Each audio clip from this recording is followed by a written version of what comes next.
logró cumplimentar este propósito. Entonces, la pregunta que solté aquí, padre, antes de la pausa anterior, ¿ha iniciado el fin?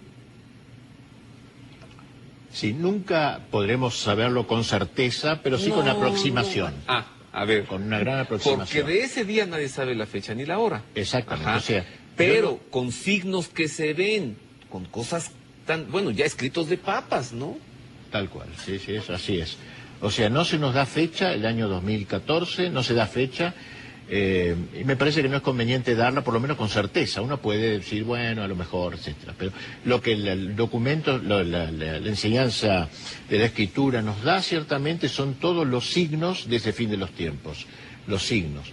Y signos que parecerían algunos absurdos, por ejemplo, cuando dice el Apocalipsis que la bestia, como llama el Apocalipsis, al anticristo, será vista, la imagen de la bestia será vista a la vez en todo el mundo.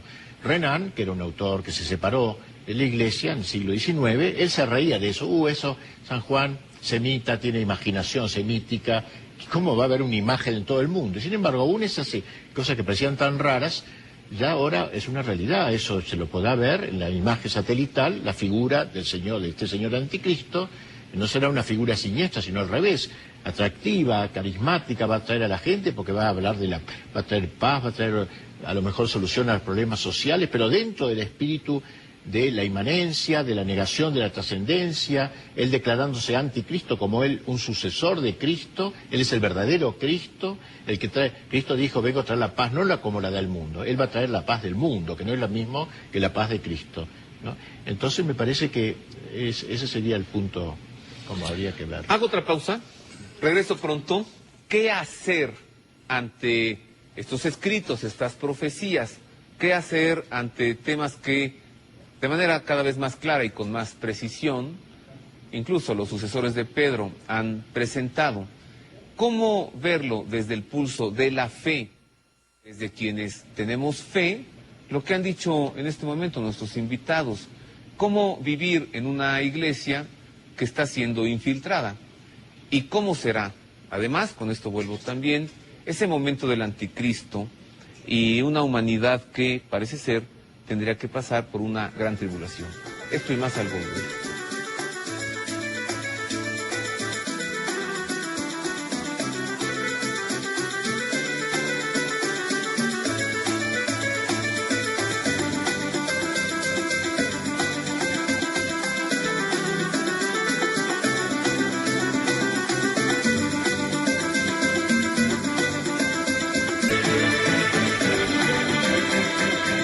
Continuamos en más del Pulso de la Fe. Estamos hablando sobre los temores y las esperanzas hacia el fin de los tiempos.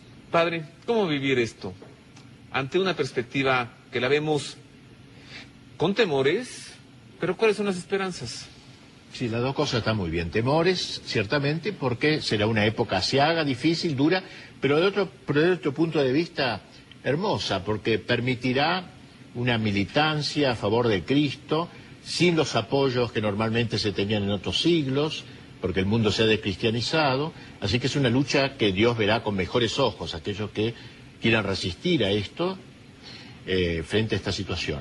Pero difícil, digo, en el momento, estos tiempos finales, tanto que Borges, cuando hablaba del Apocalipsis, decía que era un libro atroz, digamos así, de terrores, y no es así, es un libro escrito al revés, para suscitar la esperanza y la confianza en épocas asiagas, de modo que ya estemos preparados para que si llegan esas épocas nos encuentren preparados, prevenidos, etcétera, y llenos de esperanza, porque sabemos nosotros que si bien la historia camina hacia esa catástrofe, que parece que ya no hay ningún obstáculo que vaya a frenar, cada vez hay menos obstáculos a este movimiento, a esta marea, este vent de l'histoire que decía De Gaulle, ¿no? Como que la historia hay un viento que va llevando, impulsando hasta esta terminación. Sin embargo, sabemos que esto es lo penúltimo. Lo último es la victoria de Cristo. Lo último es la venida triunfal del Cristo que vendrá por segunda vez, no en la humildad de los pañales, sino en la plenitud de la gloria, ¿no? Sobre las nubes del cielo, que vendrá para... y entonces eso nos debe llenar de esperanza.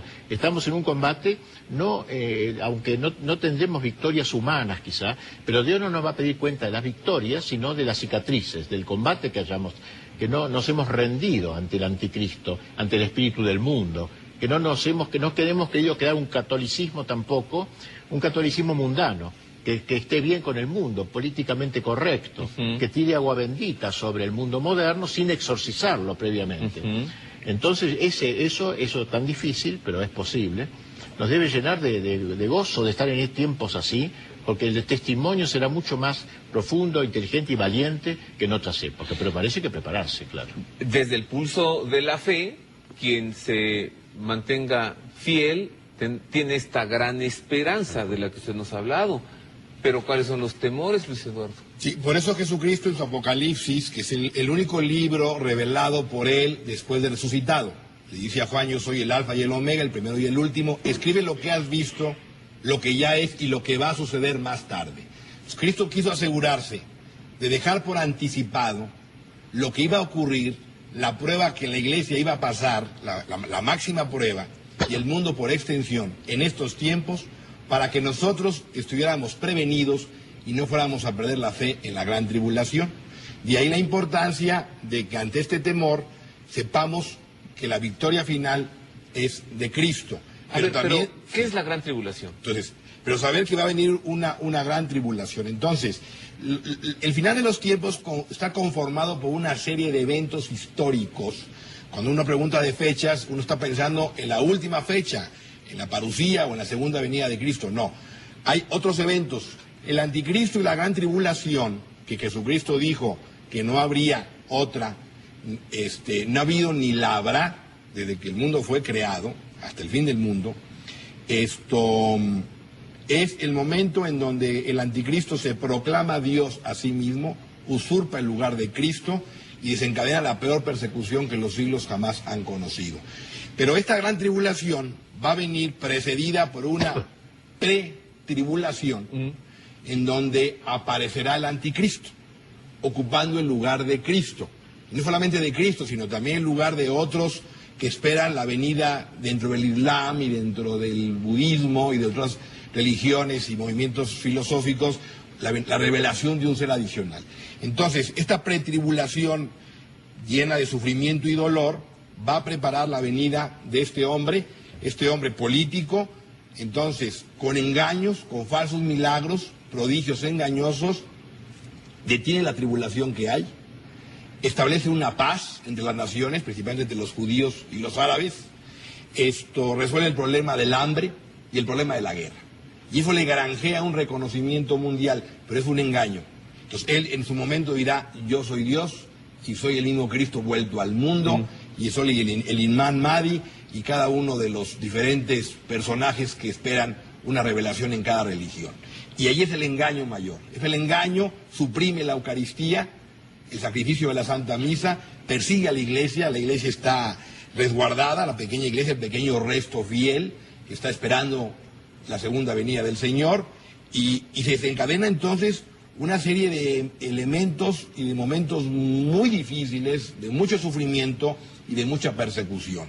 Pero como dijo bien el Padre, el Señor nos va a juzgar por las cicatrices, o sea, el saber que si sabemos ser fieles ante este embate, tanto físico como de la fe, la recompensa será muy grande. Este es un tema también que está en la Sagrada Escritura, ¿no? Vengan a mí, benditos de mi Padre, unos a la derecha y otros a la izquierda, ¿no? Los cabritos, así en diminutivo, sí, a la izquierda, y los benditos a la derecha. Lo sabemos. Este es un tema cada vez más recurrente. Usted, padre, ha venido desde Argentina a dar una serie de conferencias.